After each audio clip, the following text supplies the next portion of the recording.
In today's video, I'm going to teach you how to insert a table in Google Sheets.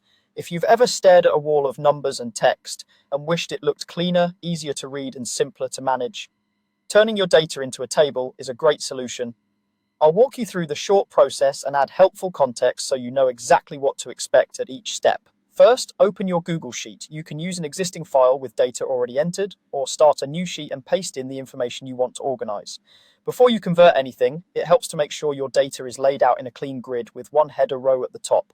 Headers are simply the labels for your columns, like name, date, or total. They make the table easier to interpret and help Google Sheets identify how to structure it. Also check that you have editing access and that you're working in the correct tab of your spreadsheet.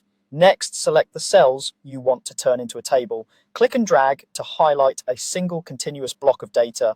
This is important. The conversion works best on a contiguous range, so avoid including blank rows or columns inside your selection. Be sure to include your header row in the selection if you have one. If your data spans far down the sheet, you can click the first cell, scroll, then shift-click the last cell to select the entire range in one motion. Don't worry, you can always adjust your selection and repeat the process if you missed something. Now click Format in the top menu. You'll find it in the main toolbar along the top of your screen, alongside options like File, Edit, View, Insert, and so on. Clicking Format reveals a menu of styling and layout controls specifically for how your cells and data look. From that menu, choose Convert to Table. Once you select it, Google Sheets will transform your highlighted range into a structured table. You'll typically see clearer formatting, such as a distinct header row and banded rows that make scanning across columns easier.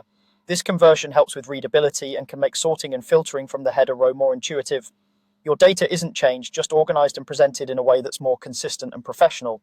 If the result isn't what you expected, you can always undo the action right away. That's all there is to it. Open your sheet, select the cells, click Format, and choose Convert to Table. With just a few clicks, your data becomes easier to read, share, and maintain. Thanks for watching, and enjoy the cleaner, more structured look of your Google Sheets.